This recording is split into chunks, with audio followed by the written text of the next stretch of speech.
You listen to the Gary Owen Podcast. Hashtag Get Some.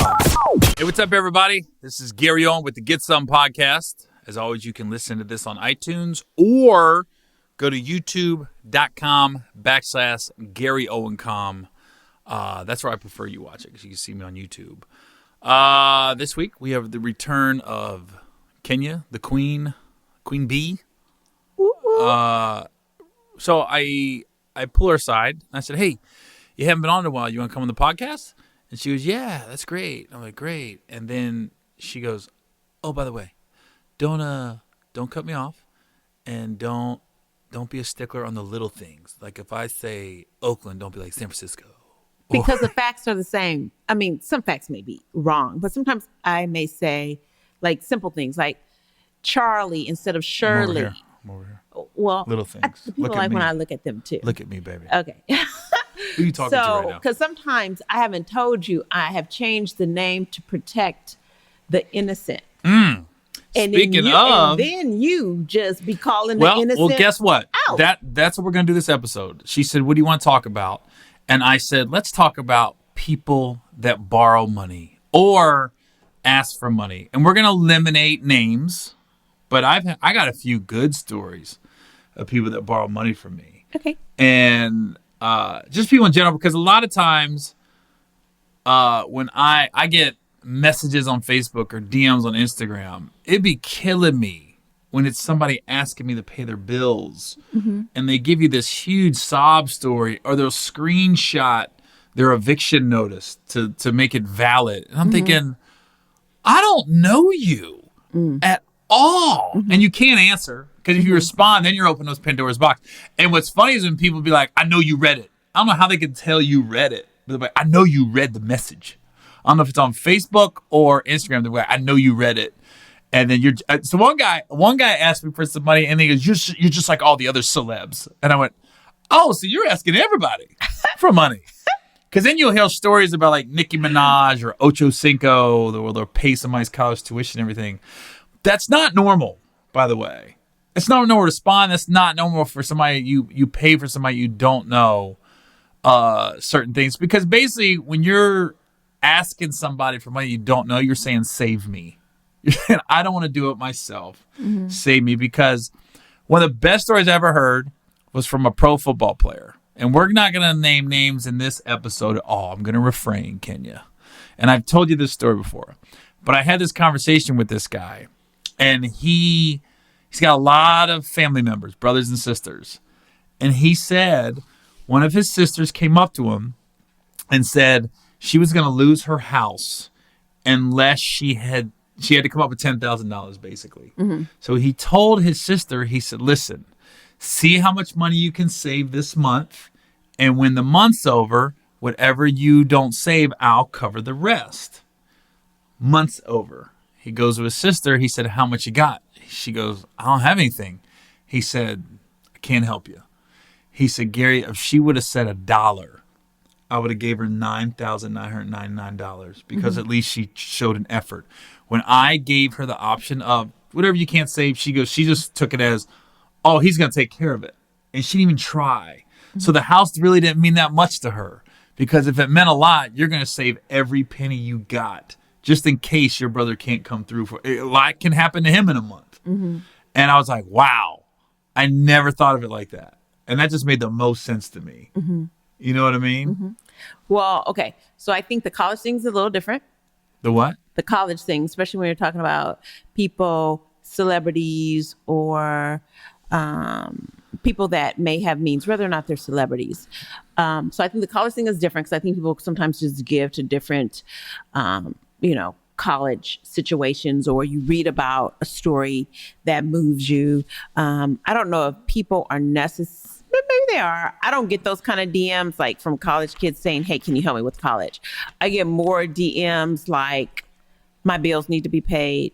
I'm a single mother, or, I've had, whatever. That's the winner. Yeah, but who knows? And the formula. sad thing about this is that so many people ask for shit that they really don't need or they don't really want to work for, that you would need a whole staff of people to vet all of the requests that you get to make sure that they're on the up and up and all of that. So I'm not saying some of the ones I get may really be needy and worthy, but you know, for every one you get that may need, you probably have gotten 1,000 that don't need. They just want to spend their money elsewhere and didn't make good decisions. That's a fact. Yeah. You clearly didn't make any good decisions because we've been broke. We've been down and out in our relationship, but at no point did we make phone calls to other celebrities or to any athletes or since we've been together, we've known plenty of multi-millionaires that were doing great in life. Mm-hmm. But even when we were at our lowest, at no point did I ever say to you or did you ever say to me, call him or call her, see if we can borrow some money. Because as soon as you open that door, that Pandora's box, it changes the relationship immediately. Mm-hmm. It's not like you're out to eat and I forgot my wallet. Mm-hmm. That's different. I've done that. You know, that's when you have to come to somebody and be like, you. And then people always make fun of people when they borrow money and then they get funny when you ask for the money back, right? Then I saw somebody said, I don't know where I saw it, but somebody made the most sense. They said, when people borrow money and then they get upset with you when you start asking for it back, they're not mad that you're asking for it back. They're mad that you know they're fucked up. They're upset that you know the secret. So whatever life they're living, this facade that they're giving off to people, you know the real deal. You know the real story. And that's what they're mad at. Like, God damn it. This guy knows I don't have my shit together. And I want to stay as far away from him as possible because I don't want him getting the word out that they know. And I think that's why, you know. But I think some people are I don't want to say suckers. I think must be something because we've been asked, people have asked us to borrow money. And I mean, they're so smooth with it. They had the best sob stories. People in the business. I'm going to just say that. I won't name names. You talking about just a second, that have come to us. And you think about all the people you know. Why would you ask? Like, what is it about us? Do we have I'm sucker for a sob story on our t-shirts? I mean, why us? I mean, you know a lot of people, but you came to us. Okay. Yes, we did. We did loan the money. Okay. And I know who you're talking about. I know the guy. Well, that particular guy. That guy. And looking back on it, I still believe him. I believe he was getting evicted. I believe he was not doing well. Right. And this is a guy that everyone in the comedy business knows. Yeah, we said that. So I'm not going to say his name. Yeah. But here's the story he gave us. He came to me in Kenya and he said, I'm going to get evicted from my house. I'm going to lose my house. He had a wife and some kids and kids too. And he's dang near in tears telling us the story. So me and Kenya, I said, well, let's talk about it. So we talked about it. And I said, all right, man, we're going to loan you the money. And I said to him, I don't expect you to pay me back like in cash. Because if you're to the point where you need that kind of money, it was in the thousands. I said, what can we do to, he said, well, he said, I'll build you a website. I'll build you a great website. He goes, the website will be worth $15. He goes, I'm good at with technology. And he is good with that stuff. And I said, you know what? That's a fair deal then. I'm going to loan you this money and you build me a website. Great. And I had a website, but he's got his own website and it was better than mine. So I was like, oh, he knows what he's doing. So I give him the money and I give him a couple months. I'm not even on him. And then when I told him, hey man, let's start talking about the website. He goes, all right. He sent me this weird website with all these templates on it that I didn't know what this shit was about. So I said, hey man, when are we gonna get this website going? Because I never responded to the template. He goes, I sent you all them templates. I go, dude, I'm a comedian. I am what you call talent. I don't know shit about the internet. I go, just build the website, send it to me. I'll look at it. And I'm like, I like that color scheme, or I don't like that. I said, I don't do it. He goes, well, I'm different. I like to do my shit professionally. And I went, what? Like, he's getting attitude with me now. So then long story longer, he never does the website, right? He just never does it. And then I started asking, I said, well, look, man, just since the website thing ain't working out clearly, I said, can you just start making payments or paying me back? So he goes, all right. Mm-hmm. I give it, and I'm not exaggerating, 7-8 months before I call him. And I go, hey, man, you ever plan on paying me back? And he said, what are you talking about? I put $20 in your account. $20. Well, it still was an effort, although it was Did not we the ever truth. see the 20? No, because it was not the truth. It was not the truth. So then he said, I wait another, let's say, year. And at this point, it's almost become comical to me in Kenya. I said, I call him again. I said, hey, man, you're just like, fuck Gary in Kenya, right? Once we saved you from getting evicted, you said, fuck us. He goes, what? He goes, I've been putting $20 a month in for the last, year. And I went, all right, well, send me the bank statements, because I don't see it on mine. He's all right. Yeah, I said, just send it. I said, dude, you got to have a bank statement. It's a paper trail. And then he said, well, we moved, and all my bank statements are in a box in the attic or something, and I can't seem to find it. I go, dude, the bank has a statement. Just get a printout. I don't hear from him at all. And then I voiced it in public one time, and I said his name and everything, and he went through the roof. Hey, you say that my name is impeccable. I go, not really. Because I started talking to some other comedians, and he's done this before. And I was like, oh. And then when I tell him about it, he's got a story about everything. But what's funny was, when I finally went, since you're not going to pay me back, tell you what, I got a new web guy. I said, why don't you meet with my web guy, and you help him build me just a bomb website, and we can call it even. He goes, all right. So I have him meet with my new web guy. And my new web guy called me and was like, what the hell's that guy's problem? He goes, everything I did, he kept acting like I was stupid, and I didn't know what I was talking about. And da-da-da-da. I go, don't worry about it. So I called him up. I said, hey, man, why are you talking down to my web guy and stuff? He goes, well, he don't know what he's doing, man. I said, well, you know what he doesn't know how to do? Pay his bills on time. You know what he does know how to do? He knows how to make his own money without asking other people for money. He got pissed, right? So we've never seen that money from that dude, and we probably never will. But I do feel okay about that situation, because a lot of people be like, you got got.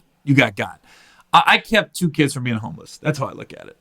Because and to this day, I believe his story that he was getting evicted. Mm-hmm. But the only thing that bugged me is, there was about a year ago, and I still see him on social media. Him and his wife was on a vacation, and that shit burned my fucking ass. It took everything in me not to make a comment on his page. Like, you never make comments on people's pages about your personal life or what they do. But I looked at that and go, that motherfucker is on a vacation. Was he enjoying the beach? Enjoying the shit out of it. And had a little drink in his hand. And it was funny is he was saying, like, my wife is stuck with me through it all. I go, so is Gary in Kenya. We've stuck with you through all this shit. You know what I mean? And there's comics out there, and there's people out there go, when they see this podcast, they're gonna know who we talk about. They're gonna know who this guy is. His name is shit in the business, but according to him, it's the best. You know what I mean? Because he told me. Then it was funny because he asked to borrow money, and then he was talking to me about why I didn't get a part in something. He said, it's because you can't act. I don't want to tell you that, but the word is out that you can't act. I go, well, just go to any movie theater in the movies I've been in. I said, clearly that's not the case. I get offered movies every year. I just don't take them all because I don't know. I make more money on the road than sometimes when you ask him to do a small part in a movie. So I was just like, he goes, yeah, but it's funny how he thought he was going to get me on that. What? They said I can't act? Oh, shit. like I'm going to break down. No, Kenya, they said I can't act. Of course, he never said that when he was borrowing money. I was a fucking Oscar winner. When he was asking, when he asked to borrow money, I was Jack Nicholson that day. Right. I think he said where he pictures your star on the yeah. Hollywood Oh, you're on your Day. way, man. Everybody knows you're on the way. You know what I mean? I was one of the breakout stars coming up when he needed the money. But then when he got the money, then I can't act and I ain't shit and my web guy doesn't know anything. Karma. He's still where he's at for a reason. So yeah, so, gotta get his teeth fixed. Still, that has to be priority. I've been okay people to shut up with good teeth. I'm like, okay, I paid for your freaking fronts because his teeth are brutal. Anyways, all right, but that's a bad story of somebody asking for money. I'd see one of the best stories I ever had. There was a buddy of mine from the Navy, and I can say his name because it's in a positive light. His name's Scott King.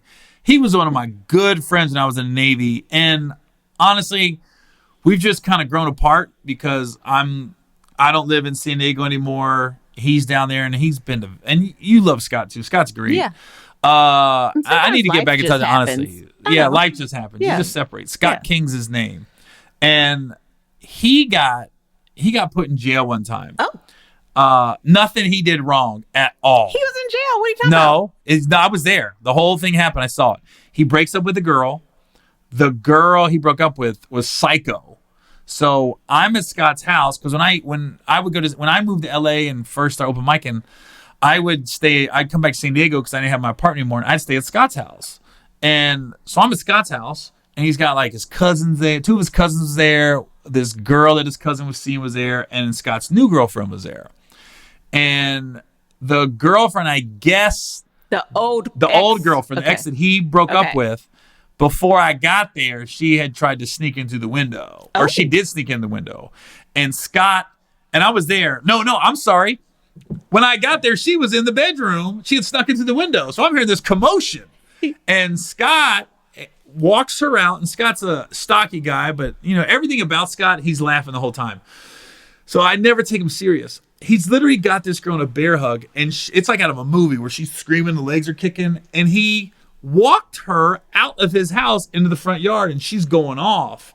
And he's just like, yo, it's over. We're broken up. So she broke into his house, caused a ruckus.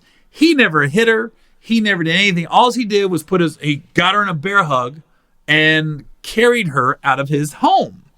She called the cops and said he assaulted her. So the cops came and knock on Scott's door. Scott walks outside. They're talking on the sidewalk, and they say, no, they're putting Scott in handcuffs. Now, it was the calmest arrest I've ever seen. Because Scott's not going nuts. The cops aren't going nuts. Literally, and it was a black cop and a white cop. And it was the opposite. The black cop was being the dick. The white cop was cool as shit, right? Mm-hmm. The black cop was like going off on us, and we're just literally, me and his cousin, like, what's going on? Because it was the calmest conversation. And the white cop was the one that diffused everything. He was like, this is what's happening.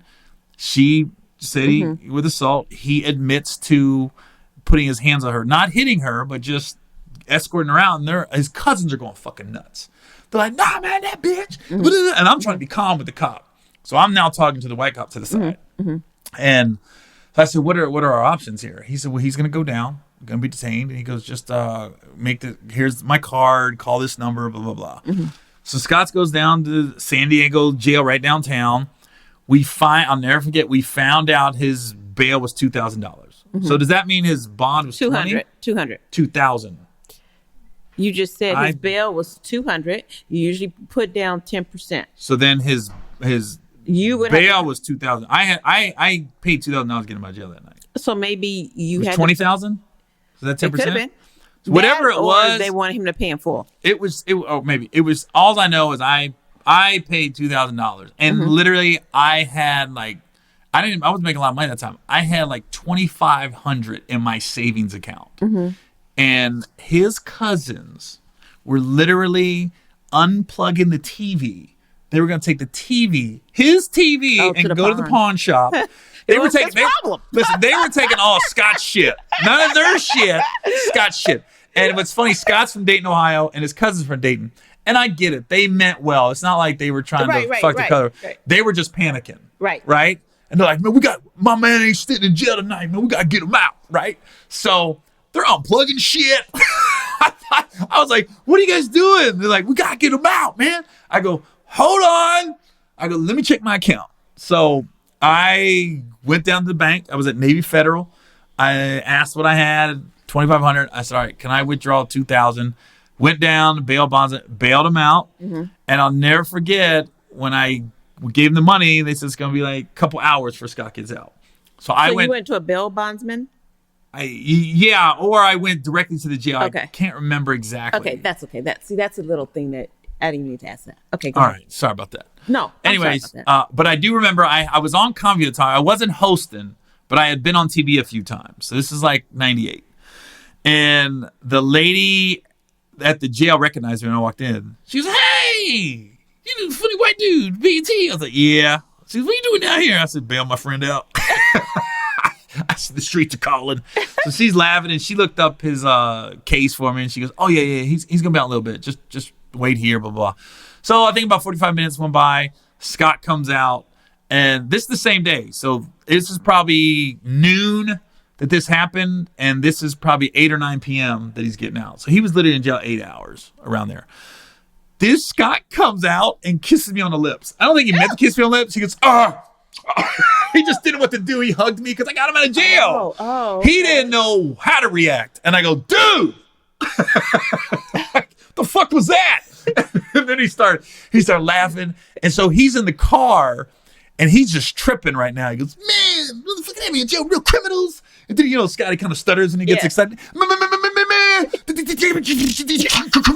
Got it. And I'm like, "Dude, calm down, Scott. You out." He goes, "Dude, and I'm not even asking for the money back at this point. I'll bring that up eventually." But he goes, "I'm going to pay you back, G. I'm going to pay you back, dude." I said, "Well, let me just give you fair warning. Be careful of your cousins when you get arrested." I said, "They were trying to pawn your TV, your kitchen set, dishes." I go, "Everything in the house they were trying to get rid of." He goes, "Man, them motherfuckers." I go, "But they were trying to get you out. They were trying to get you out of jail, though." And I said, "Look," and I just was very blunt with him. I said, "I had $2,500 in my savings. I now have $500. I said, "So I don't expect you to have $2,000, but I said, just get it to me and get it to me." I'm not lying. Every fucking time I saw Scott, he'd give me $100 or $200. I didn't have to ask. So it was, if I'd see him, like I was staying at his house when I would go to San Diego. So every time I would see him, I didn't even have to ask for it. He goes, "There's two, man. There's two. Where are we at right now?" I was, let's say, we got, 1,400 left. All right. Next time I see him, "Hey, here's 100. He goes, "So where we at?" He would just ask me where I'm at, and I kept track. And then the last payment was like $500. But it was just how it should be done. It probably took him 6 months to pay me back $2,000. But it just was the effort. And every time he saw me, it was another. And I could have been a cool friend, but I don't need it. No, I got all $2,000 because I needed it at that time in my life. But it was just, that's how you should do it. That's how that dude that we loaned the money to didn't get evicted. Right. That's what it should have been. It should have been every time he saw me, he just hands me $50. Every time I was in his presence, he should have just gave me $100. Right. That's how you do it. Have you ever had to borrow money from people? I mean, when we borrowed money, we were all so poor. Like the most you could get from and this is probably like after I left my oldest son's father, we were all so poor together. It was like $10. Do you have $20 until, Jesus. It was, we were poor. Like when I had left and moved to Santa Barbara, poor. Like, so I took. Poor? I was poor. So. You real poor. You got to say it twice. I was poor. Yeah. I need to probably say it another 15 times. I was poor. So I had taken like half of the money we had in our bank account, moved to Santa Barbara. We had a 1-bedroom apartment. My son and I registered for school, 23 units, registered him. So he should go to classes with me at night. And I remember when we had $5,000 and this was like our first, our last, our everything register. So when I got down to that last 200, I realized, oh my God, what am I going to do? So I had to go down to porn? Welfare. Ever thought about porn? I didn't sorry think about that. porn. My fault. But Dirty I mind. did think welfare. So I went to welfare, and I remember I got there like as soon as they opened, and I was sitting in the lobby. A lady calls my name, and I just get up like crying, like bawling. And so I had to go to, but at this time it was just like a window. So everybody else is there like, what the fuck, But I am like crying, starting. I was like, I just want you to know I'm a student. I have 23 units and I'm trying to get like an on-campus job and, you know, I'm going to pay it back. And she said, oh, honey, you don't have to pay it back. He's going to pay it back. So I was like, oh. So the baby daddy? Okay. You know, but anyways. You didn't even know there's a white man. No, but in then the Navy at this time, this is when your food stamps were like money. Purple, green. It was like purple, brown, green, I think were the colors. So we had like booklets of money, fake dollars.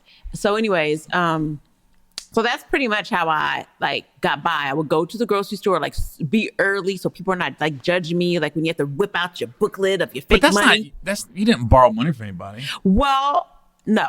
That was just the lowest you felt. Yeah.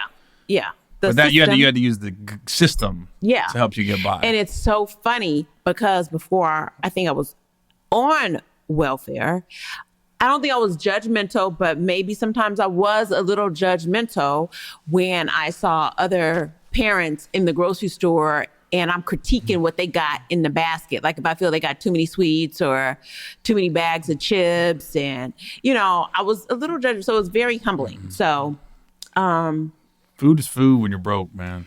Yeah, but you know, it taught me a lesson. Let's just say that it really taught. So I'm not judgmental about anybody. When you see them parents in the grocery store telling them kids, "Stop it, don't touch, stop talking," da, da, da, da, and you're like, God, why is she snapping at them so quick? You don't know what had happened on the way to the store all day. That kid was probably getting on her nerves all day. So that whole situation. Or that kid's just an asshole. And the kid could listen. You know, kid could be an asshole. Right. And when you come across these adults that are assholes, you know they were assholes as kids. I just don't think you metamorphosize into an asshole that's a fact. As an adult. You were an asshole as a kid. We know. I think some of the coolest, well, that's a side story, but I think the coolest thing is the kids that were assholes when I was in high school end up being cool ass adults. There's a couple guys I was like, he was an asshole in high school, but I'm looking like, he's kind of cool now. Really? I'm just going off Facebook and interactions I've had. There's a couple cocky kids. They were rich kids I went to high school with, but they've really become good citizens and decent human beings. So I guess it could be a phase. But you know, I don't think I knew a lot of assholes, just to tell you the truth, when I grew up, like even in high school. Like I'm really trying to think, like, let me think of one asshole and whatever happened to them. I really can't. I think we were all, I mean, even if they were not part of your friend group, like I don't remember a lot of bullying. Well, just one time. Not bullying. I'm talking about just I don't remember a lot of assholes. But I think our lowest was oh man, I'll never forget it as long as I live.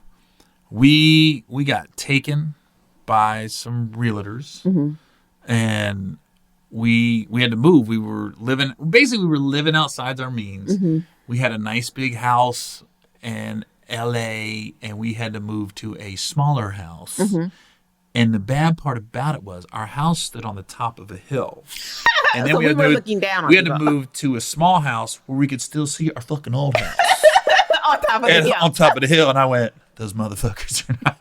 And when we sold the house, it was so bad because the dude came in and completely did what we should have did with the house. Because we had this long driveway that went up, right? This dude, within a day of closing our house, had a gate on the driveway. You couldn't go up it. So I thought we'd stop by and see how construction's going. Yeah. I didn't know once you sell it, you're done. I told her one day, hey, let's go see old boy that bought our house and see what he's doing to the house. We could up there, there's a gate. I'm like, what the fuck? He put a gate? And we can see the house. It was such a small house. This chapter of your life is over. Stay away. Get down the hill. But what was so bad was we were living paycheck to paycheck. Like, I remember coming home off the road and we had to fucking go to a check cashing place in like a Latino neighborhood so nobody recognized me. And I had to cash the check just so we could pay our bills and everything. And I just remember. Gosh, how many years ago? It doesn't matter, a long time ago, but you're not going to like this story. Maybe a little bit. It's funny now. Okay. So we're doing not great. And I said, but here's the thing about this story is, at no point did we ever say we're going to borrow money. We just said we got to figure out how we're going to get out of this shit on our own. And we did it. But I just remember all the credit cards were maxed. We had nothing left. And you I had this fucking Cincinnati Bengals credit card that I loved more than anything in the world. It was the first credit card I got when I joined the Navy. I got it in early 90s. And I had always bought like one thing a month on it just to build the credit up, and it was perfect. And I had like a $500 limit was my max on it, right? And every year they sent me a new one with the new Bengal emblem. I loved it. It was my favorite, still my favorite credit card all the time. Just like whipping it out, and it was the Bengals, right? And Kenya goes, I'll never forget. We were in our red Ford Explorer. We was in Glendale, in a parking lot of a bank, and you came out of the bank, and you were just looking at me like, you gotta call that credit card and get an increase, or we're not gonna make it this month. And I went, what? She goes, you have to call. We don't have nothing left. You have to call and get an increase on that credit card, or we're not gonna be able to pay our bills this month. And I went, okay. My dumb ass, I don't know what the fuck this was all about. I called up the credit card. It was like a MasterCard. This is kind of funny, actually. I said, hey, what's my max? And the guy's like $500. I go, hey, can I get an increase? Like maybe $800 this month? Cause he goes, oh, let me check, man. Okay. You've been with us like 8 years. You good? He goes, whoa, I'll never forget. He went, whoa, on the phone. I went, what? He goes, yeah, you have overmaxed every credit card in your name because our credit cards was together. He goes, so we're going to cancel this one. I went, excuse me? He goes, yeah, we're going to cancel this. I said, but I've made all my payments on this card. I haven't overmaxed this card. He goes, we don't care. We're next. Basically what he said. And I remember I hung up the phone, and I like to Kenny, I go, they fucking canceled my Bengal credit card. And I didn't believe it. Like, I went to get something to eat, and it didn't go. I go, they really canceled it. Listen, my wife will make a comeback and will argue just to argue. That's the only time she was fucking quiet. She just looked at me and rode the car. It was the longest 2-mile drive back to our apartment in the history of a couple. Like, I was just... I've had that fucking card. It was the first one I got. Like, my plan in my brain was to have this Bengal credit card from 18 to 80. Like, this was the one. I was going to be like a financial advisor. You see this credit card? I've had it for 60 years. When they canceled that son of a bitch, I was so mad. Oh, she was so quiet. Oh, God, I was pissed. Oh, God. I never met that man in my life. I looked at her. I just remember I hung up. I go, they canceled the card. They canceled the fucking card. I was in denial. There's no way they canceled it. They did not cancel my Bengals credit card. The funny shit was when he made the noise. I was like, what? Yeah, you have overmaxed all your cards. So he was like, we feel like we're next. So we're canceling this one too. I go, but I paid this one on time. This one isn't overmaxed. He was like, don't matter. We're looking at your track history with the other credit card. Oh my God. But we dug ourselves out of that shit. We dug ourselves out. We did. Oh my God. So you're looking at it like we basically, at one point in my career, we had all credit cards were canceled. Lost our house. Had to get another house from down below. Mm-hmm. You know what I mean? Because we couldn't afford that house. We had to move out. We had to downsize. And then we're just even. Like, we're waiting on me to go to another city so I can come back. But at no point did we ever say, we're going to borrow money or call this guy for some money. We just said, fuck it, we'll do without. So we had a house. We had to get a smaller house. Then we had to get a smaller house because that's when we moved to Ohio. Well, no. See, the thing about the house in Ohio was, who wants to invest in a house when we didn't even know where we were? I had never been to Ohio. You know what I mean? I didn't know enough about Ohio. The reason we moved to Ohio, and just to be very blunt, is we needed to change everything we were doing. We had to change. Right. We had to switch our environment. It very much is like a drug addict. Like, we had to switch everything about how we were doing things because we weren't getting ahead. I'm sick of having no money there. And we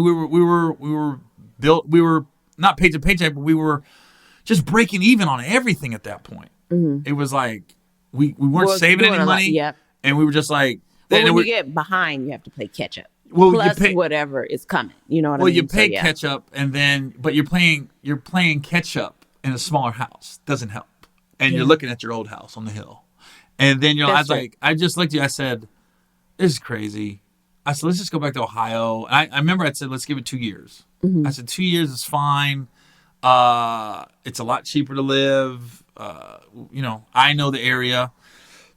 And that first townhouse we lived in Ohio wasn't nothing to write home about. It wasn't a shithole, but No, it wasn't a shit. It was just a townhouse. it was complete. It was the most average townhouse in the history of It was America. an average townhouse. In Nicaragua, that would have been a mansion. Okay. But in Butler County, Ohio, it was an average townhouse. And what pissed me off about that townhouse is we only lived there for a year. Because what we did, we signed a year lease, and we were paying well under $1,000 a month for this 3-bedroom townhouse, right? And the whole point was we're going to take this year and we're going to catch up. We're gonna be careful what we're spending our money on. There's not going to be a lot of designer shit, no new clothes, nothing, no new cars, nothing. We're just going to catch up. And that first year, we were able to save enough money to make the down payment on the house we had built. And it was just like we just kept progressing every year after that. But we were we was down. So there's a lesson to you. When you're down and out, you may have to sacrifice, but you can rebound and come out further ahead than probably even you would have thought you would have been. Well, here's what pissed me off about that Or could townhouse, be. though. When we lived in that townhouse for a year, there was nothing around it. Nothing. And the day we moved, they built a Starbucks a block down. They built a Super Kroger. They built a pizza spot. There's so much shit around the townhouse now. It's jumping.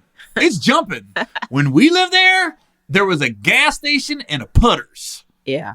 Putters was this restaurant, and this gas station was attached to it. Anytime there's a gas station attached to the restaurant, Putters is probably the best restaurant you will ever have in your life attached to a gas station. But that's it. There was nothing else around. Yeah, it was that's woods. true. And all of a sudden we moved. It was like there was a while there where every time we moved, a Starbucks would be built right after we left. And I was like, why does this fucking keep happening? And then the last house we lived in Cincinnati, that one, they built a Starbucks while we lived there. There wasn't one, and then all of a sudden a Starbucks popped up. And I go, look at God. Look at caffeine God. Look at the caffeine. Finally, God. we moved somewhere, and they built it while we're there. Right. Because before that, it was like every time we moved, I was like, why are they building a Starbucks? Yep. It was like MO, so I'm not a huge Starbucks fan, but let me tell you something. Right now, they got this strawberry acai tea. Oh, it's good. It's so good. It's all right. It's like real Is there sugar in it? strawberries. Tastes like it has a little sugar. Let me tell you Not something too right now. much sugar. There's no Shh, fucking you're Starbucks ruining has real my moment. strawberries. You're ruining my moment. No, Starbucks have real strawberries. Has real No, strawberries. that's fake. So good. There's no Strawberry fucking acai. way. There's Go no get it. fucking way. Starbucks has fresh strawberries being delivered every day. There's just Okay, no well way. they're pseudo fresh, semi fresh. How about that? I don't know. But I'm It gonna is get you so good. And the acai is healthy. So you're getting some delicious sweetness with a little healthy. It's really good. Whenever you say healthy, I always think it's not. Well, it probably There's is. always like a catch to But your it has health. the acai, so it makes you feel a little better. Right? Snickers has peanuts. It's healthy. It's I the love healthiest candy Snickers. bar out there.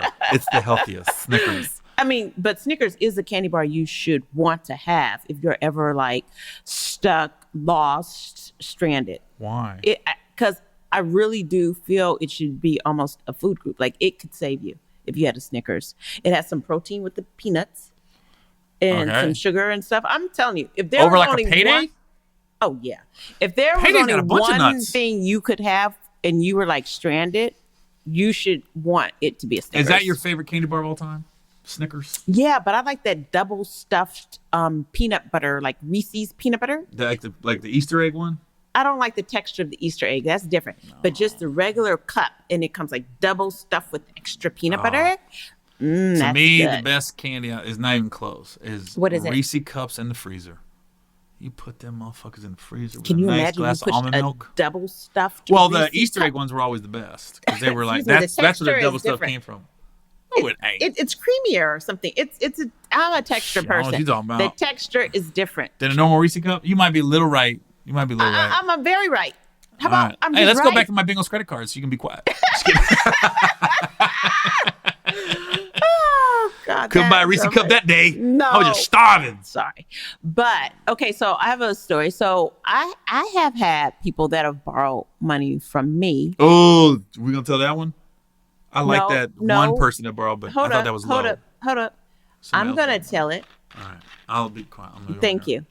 So, I've had a friend that, like, when we're together, it is perfect. Like, we don't have to see each other at all, or not even once or twice a year. But when we talk on the phone, we still like literally talk on the phone. We are like two 12-year-olds, just laughing and cracking up the whole time. And she was a single mom, and she did need some help. Like, I knew her story, and it had been fucked up. What her partner had done to her. So I loaned her some money. But it created a wedge between us because it never got paid back. So we stopped talking for like 3-4 years. And then I got Gary in my ear. Where's the money? Where's the money? Where's the money? Do you know what I mean? So it just really created a wedge between she and I. One thing about this, the difference between this story and the story about the guy I loaned money to. Yeah. I discussed that with you. When I loaned that guy money, Okay, true. We sat down and we talked about True. it. And I wouldn't have loaned it if you wouldn't have gave me the approval. True. This story, Kane never came to me. I found out later. Okay, because I thought it was going to be paid back, like, expeditiously. So It's I never was paid back expedition unless you're Scott King and you go to jail. So anyways, so we stopped talking for a while. Then she reached out like, hey, I'm steady. I want to pay you back. And so I returned the call. That was a voicemail. And we started talking again, but it never came up. And to this day, I haven't been paid back. But what I had decided to do is the relationship to her was really important because I really, really like her. And I think she is a good person and we have so much fun together. So I had to decide either I'm going to have my friend back, I know what it is, or I'm going to just constantly be tripping about this money. And I decided to keep the friendship because I love her and we have lots and lots of laughs. So well, I like her too. The only problem with her is, and this is my issue with her, and I think she's a good person. I like her kids, like everything about her. Yeah. My only issue is she borrowed money. She didn't pay it back. Okay. She's not bringing it up. So now again, you make it awkward if you bring it up. Well, right? I would never. That's what I mean. I had But to my have a issue is conversation. she started her own business and she was making food and she was charging you when you were trying to support her business. Because you came home with... Okay, with, that is so. I went, that is oh, true. she hooked you up? You go, no, I bought them. I go, what? Yeah, okay. You so just that is supported true. her business? She got an independently owned business now, and she has food items. Say the food items, she's going to know who she is, so I'm not. But she has these food items. Let's say cupcakes. They're not cupcakes. So she opened up her own cupcake shop, and you went and you came home and you brought all these cupcakes home. And I was like, oh, she hooked you up? She gave you some cupcakes? She's like, no, I was supporting. I paid. I said, you paid for the cupcakes? That's what threw me. I go, how do you know you owe somebody money and then look at them and take like even just $20? You take $20 from them knowing you owe them money. I was like, man, that's when I was like, oh, yeah, you have friends like that. Well, okay, so perhaps she should have just charged me She shouldn't the charge you shit. cost of what it would make. She shouldn't charge you shit. Well, okay. She wouldn't have had money to make them whatever. So you see, one of us is nicer than the other. It's not about that. It's So- just she should know better. But also the thing is this, they always say that if you're going to be loaning people money, you always should be loaning with the intention of never receiving it back. Okay. Never receiving it back. So that's what I was But like. trust, like, that's true. I ain't When I paying heard that, for food, that's though. right. I did it. Like, I gave it. Let's take a poll. I gave it. Let's take a poll. Let's take a Trying who's right to on do this? right and be right to a good friend. She is a good person. She's not. Whatever comes of that, she gives it back or not, then okay. Look, if you know who you are, and we like you, Stop. I like you. Kenya loves you. I like you. But you know, when you... Stop it. Because all your friends watch this shit. Stop it. No, when you see this, send us a care package. With all your goody food items. Send it. You owe her that. Or just send her the money. Just a little bit. No. We need it. We're broke. We're not broke. Why would you put that in the universe? All the money went to these mics. You're not supposed to put stuff like that in the universe. We're broke compared to Bill Gates. Oh, true. All right. True. So. And you know Bill Gates is now the third richest person. We're broke next to the guy that just got a divorce. Who's that? $50 billion. Bezos? She got 33 million. We broken in her. 33 million. She got 33 billion. I'm sorry. Billion. I'm more offended. So if there were 66 billion, let me tell you something. She thought her pussy was that good that her pussy's worth $66 billion. No, he thought the backlash and the details of why she was asking for a divorce wasn't worth it. So yes, her pussy at that point became worth $33 billion. Whatever. She just shut up and just live her life. So you can, let me tell you something. I've said this in the past. I'm going to keep saying it. Kenya, if you are worth $66 billion, get all the dick you want, baby. I'm not saying nothing.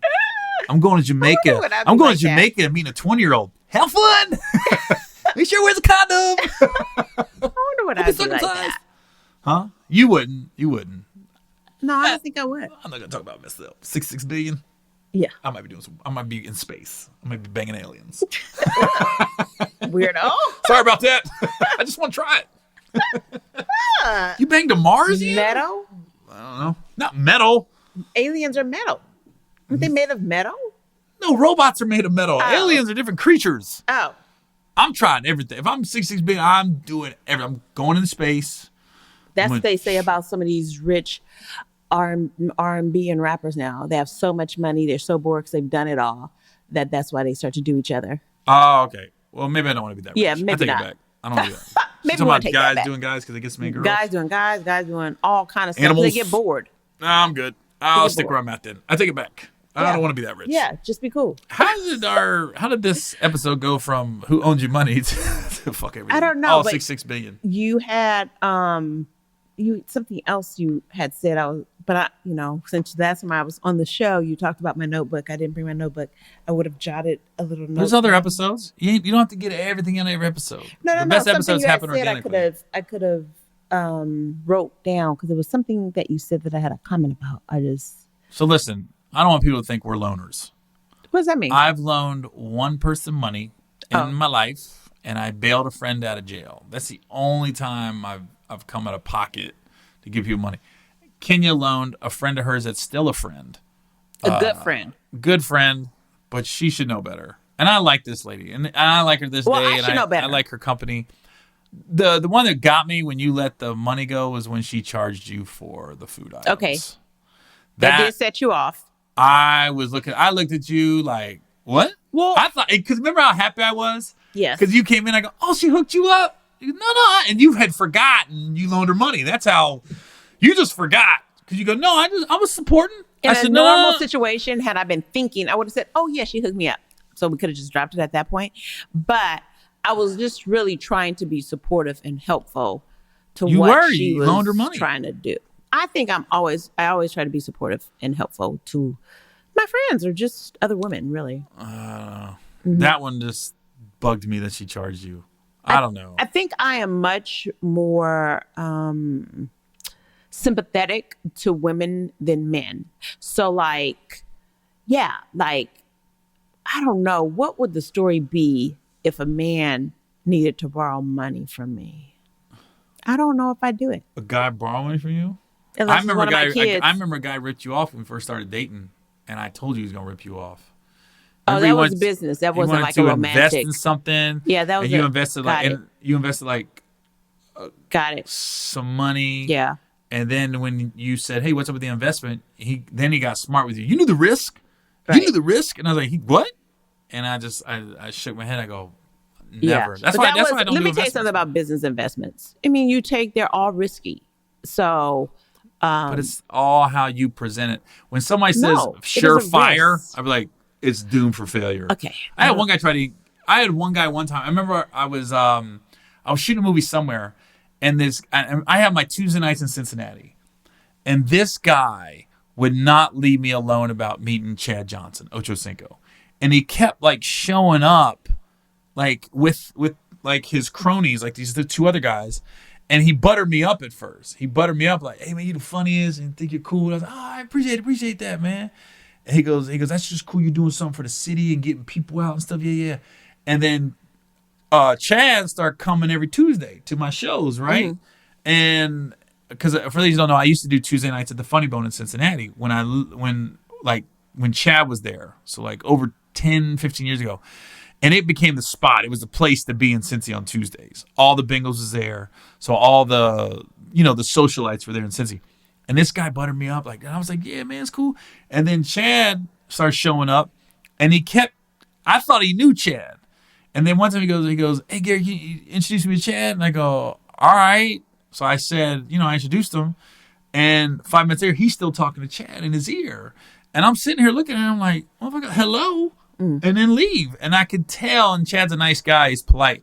I could tell he was getting on Chad's nerves at this point because Chad wasn't trying to hear it, but he just wouldn't stop talking to him. So then he walked away. "Thanks, man." I was like, "I thought you knew him or something," because he was like, "I knew Chad, but somehow, I don't know if he remembers me," or something to that extent. He snowballed me and introduced him to Ocho Cinco. Then he wouldn't stop bothering me like, "Hey, man, can I get Chad's number?" No, I don't. He don't know you. I don't know you like that. And then he started coming with these investors to talk to Chad. And then he said, "Hey man, tell Chad you vouch for me." I said, "I don't." I said that in front of Chad. He goes, "Hey man, can you vouch for me?" I said, "I don't. I can't vouch for you. I don't know you." I said, "I don't know you." Mm-hmm. So then I got like back-to-back movies. I got Little Man and then I got College. So I guess when you get back to movies, people assume all of a sudden you're a multi-millionaire, which isn't the case. Mm-hmm. This guy called me on one of the movie sets and was on the phone with me. And I didn't know what the number was, but it was 513. It was Cincinnati area code, so I figured it's friend or family. And when I picked up, immediately my energy dropped. I went, "Fuck, it's this guy." He got me on the phone with another guy on a three-way call, invested in some coal energy, the new wave of something. Mm-hmm. And, we just need $10,000 to invest. And I said, "Hey, man, well, I don't do any investments. My wife does. Mm-hmm. So I'm going to talk to my wife. I got a feeling she's going to say no, but I'll get back to you." But that's how I got out of it. And I never talked to him again. I never took his phone call again. And I never heard of this coal that they were going to have me invest in for $10,000. When people call you, do you then, that you don't want to talk to, do you put do not answer? Like for their name, for their contact? I do it all the time. I just don't answer. If I don't have your number saved in my phone, yeah. And this might bite me in the ass, unless it's the same area code as my agent or manager. Yeah. Because I'm with United Talent Agency. So I have my agent's number saved in my phone. But if they call from somebody else's line, which happens a lot, or secretary calls me, it doesn't come up as a saved number. So if I see this certain area code, I pick up. Every now and then bites me in my ass because it's somebody from LA with a hustle or want me to do a show for $50 and a KFC, chicken bucket or something. You know what I mean? So something that does bite me in the ass, but if I don't recognize the area code, I just don't answer. And 9 out of 10, it's nobody I want to talk to anyways. Because we're in a texting age. Everybody texts now before they call. Right. Right. There's people I've had text relations with. I've never talked to them in person on the phone with nothing but text. Oh, really? I've had people I've never spoke to them on the phone. That's so interesting. Like I think that in this age of, like, if you had to be out there, if you're single and you have to date, I just cannot imagine what it would be like to date now when everything happens like really through text instead of like hearing someone's so much easier. Inflections on the phone. So much easier. We have to make these long ass phone calls and talk all night. Who wants to do that shit? When you're dating, like how do you really become so much connected? Screw personal connection. Well, then you're going to be good. Okay. I would be good at today's day if I was single. I'd be texting everybody. What up? Not me. Kenny got talking. That's how we got together. We was talking for hours on the phone. Hours. Because you want to make sure you are investing your time with the right person. I mean, unless it's just like a one night, then who cares? I remember when you was like, "You gonna make me hate you one day?" Why? So you just such a nice guy on the phone. Oh, like, what? No, I would never make it hit you. Maybe, as long as you don't ask me to extend my credit card with the Bengals on it, then yeah, I hated you for a few days. There was some hate in my heart towards you that day. We needed to get an airline ticket for you. I ain't gonna lie. No, you asked me to increase my minimum. An airline ticket because you had a show. No, it was but not. We did not have the money. We didn't have the money to pay the bills that month. You said we're going out. So she's what you told me. I need you to get a increase on your minimum. That's and I went, definitely what I said. I was like, I've never done that. I remember I was thinking like, I don't do that. And the credit card knows what I'm supposed to spend. That's what I remember thinking. They must know something I don't. So I'm going to trust them at a $500 a day minimum. They know best. Or a month or whatever it was. I just was thinking, God dang it. But just think, we have gone to no credit card to living our best life with our platinums. It's not living our best life because black is the best life. Next to us, black is the best life. We're living a very, very nice life now. But black is the best life. Yeah. But, remember when black was like, ooh, only certain people have it? It seems like a lot of people have that. A lot of people got it now. I've seen a couple people bust it out. I was like, oh, okay. I see what you're working with. All right, looks like you're paying for this meal. No, let's split the bill. You got it. All right. Well, look, man, this is a great podcast. Thanks for coming on again, Kenya. We'll see you in another 6 months. I'll have my own podcast. Yeah, don't ever. This is note to everybody. Don't ask for an increase on your favorite credit card. The credit cards give you that maximum because they know you better than you know yourself. Because this just brought back that shit almost pissed me off. I'm about to bring that up I think one it was day. Funny. It's funny now. Well, it wasn't funny then in that Ford Explorer. That red funny. Ford Explorer. That's funny. But with two car seats in the back seat, two kids in the back seat. It builds you up and is about your story. Like, that's a great story. Who wants everything comes out perfect? Like, that's not real life, I don't think. I don't know. That day was a rough one. I know. I'm sorry. not going to lie. And it was fucking 98 degrees. We haven't talked about that story in I don't know how long. So I remember you telling me, you got to get the increase. So you got to get it. I was like, I remember looking at you like, I don't think that's a good idea. I remember telling you, I don't want to do that. I do not want to do that. And she made it like this. She made it sound so simple. You just call them say that. And say, I want an increase. God, you've been with them for 8 years. You're in perfect standing. I was like this. Okay. I did probably say that. The dude on the phone was hysterical though. Oh, the noise. Ooh. Yeah, we're gonna cancel this. I go, what? I go, no. He goes, no, you've maxed out and overmaxed all your other credit cards. And I go, but I'm fine with this one. And then they don't pay me on this one. He was like this. It doesn't matter, dude. I go, so what can we do? He goes, nothing. Just scissors, cut it up. What?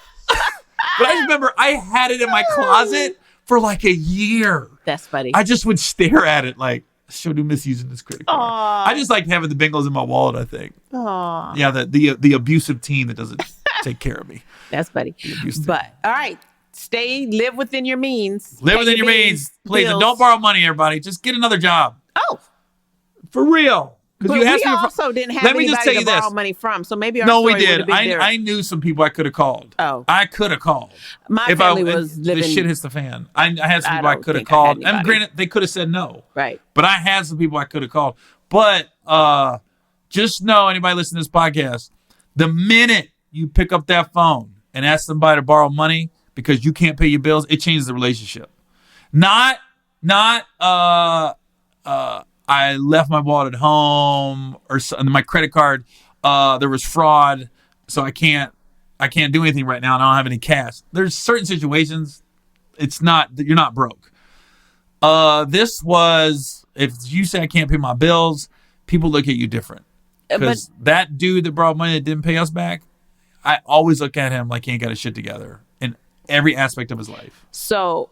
Yeah, and that is true. It will change your relationship because that person you borrow from, if you happen to mention, hey, we're going out, me and my girlfriends are going out tonight, or I decided to treat myself to a face show or whatever, the person you borrow from is really thinking, what the fuck? Or should you be doing that? Or how about this? Should you be paying me back? How you got money to do that? How about this? How about when you're getting that facial, you hold up a $10 bill and go, but I didn't forget about you.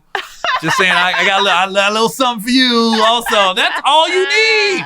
If you hold up a fucking $1 and just say, this is between me and this person, you know who you are. Don't think I got a facial and didn't think of you. Yes. I am putting $1 in my pocket to Yes. give to you next time I see you. Yeah. That That's all story we about want. Scott King Is an effort. was the best payback story. Yeah, is effort. And they'll probably tell you when you get towards the end, don't worry about it. It's good. You're For good. real. Like if you borrow $1,000 and somebody sees you 8 times and 8 times you see them, you give them $100, you're at 800. They're gonna be like, don't worry about the last 200, man. Don't even worry about it. I guarantee you it's gonna work Unless in your you're favor. Gary Owen and then you taking Scott's but I took all that shit. Not everybody's me though. Not everybody's me though. I did take all his money. I was like, nah, that's you good, man. all- You still me 500. So, all right, this is Gary Owen with the Get Some Podcast. If you want to listen to my podcast, just go to iTunes, search Gary Owen, hashtag get some.